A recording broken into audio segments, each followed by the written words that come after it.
today we're going to make a spatchcock chicken and asparagus. You maybe haven't made a spatchcock chicken before, but let me tell you, it's an amazing chicken to make for many reasons. One, because you get to say spatchcock basically the entire day that you're making it. Spatchcock, spatchcock, spatchcock, spatchcock. Spatchcock chicken is a very simple recipe.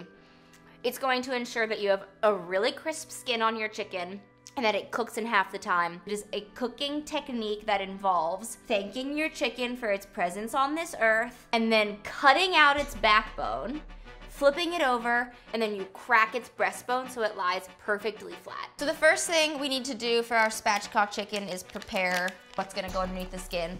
I have a very generous amount of butter. You could use even like half of this if you want. We're gonna take herbs, a generous portion, and we'll chop them up. It doesn't need to be super fine.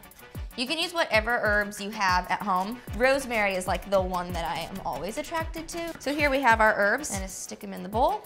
And then I'm gonna add some salt and pepper. This is basically all the salt and pepper that's gonna be on the bird, so it may seem like a lot, but you kinda wanna like go big here.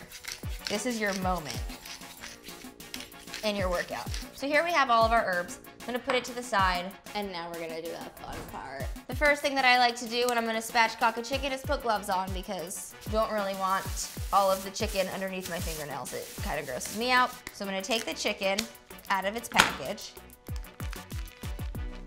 Hello, little friend. Inside of this are all of the giblets, which I would usually keep for a stock, but I'm feeling lazy at the moment, so I'm just gonna throw them away. And now we, ooh, bloody.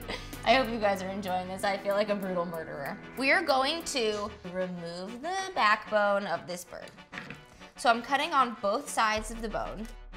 These scissors are like too big for my tiny little munchkin hands. I'm just a casual chicken surgeon. Okay, ooh la la. Look, I can give it like a chiropractic adjustment. Not very effective. You're gonna flip it over, and then we're gonna crack the breastbone, which is also brutal. You'll be able to like hear it snap once you get it. It's so sad, sorry little guy. Yeah! Don't be afraid, see, you hear that? We're snapping its breastbones. You might be a little bit scared to spatchcock your own chicken. I totally get that. It's definitely a savage recipe, but it's a fun thing to practice. You'll get it really quick, and if you don't wanna do it, I'm not judging, that's okay. You can also ask your butcher to do it. Okay, so here we have the chicken, and then I just took like a tablespoon of the mixture, put it underneath the skin, and then I'm using my glove, kind of move it around so it's evenly distributed. So we got that going on there, and we are going to cook it. Since we opened the chicken, it takes only like 30 minutes to cook rather than an hour and some odd minutes, depending on the size of your bird. So this is great because now the whole surface of the bird is in it. Ta-da! And then I'm just gonna throw a few aromatics around the bird, some onions and garlic, and throw it in the pan too. And then last, take this guy. I'm gonna throw him in. Like really any herb is gonna make this better. Put a little salt and pepper on top. Oven is preset at 425. Here. And it goes. Bye, see you later. So let's give it 40 minutes. Let's start with 35 minutes. And now we're gonna do whatever we want. There's blood dripping down the side of this table. That's the thing I'm gonna just handle real fast.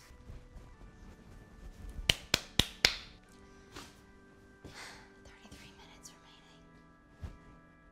To serve alongside our chicken, we're gonna make some asparagus. Super simple. So just a rough chop here on our shallot. And this is gonna go in a pan with a little olive oil. I'm using my favorite olive oil, California Olive Ranch. Kind of cover the bottom of your pan.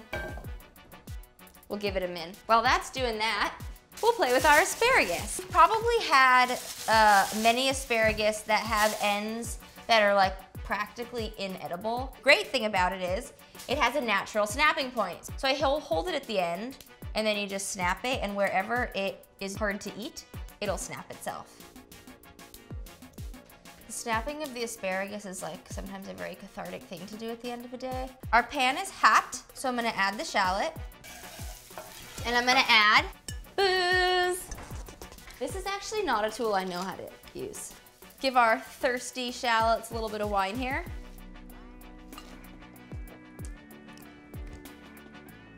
It has gotten to a point where the wine is very reduced, so I'm going to put it on the side. To cook the asparagus, ooh, hello. Gonna give yourself a medium flame. Add your asparagus to the pan. Gonna give it about a minute with just a little bit of oil in the pan, a little salt. So let these go for a minute. They'll start to darken.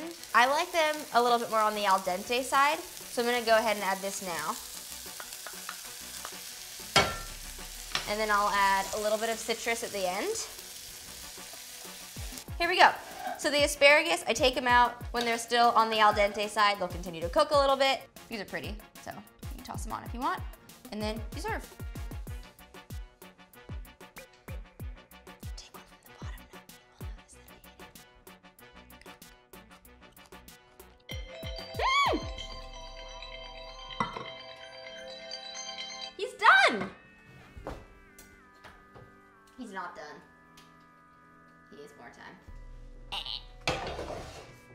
So just to be clear, these little tiny forest fires on top are not to be eaten. Even though your chicken looks delicious and you're ready to eat it, you want to let it sit for 20 minutes before cutting into it so that the juice has time to reabsorb into the meat of the chicken. So have a glass of wine, chill out, have a snack, have your chicken in 20.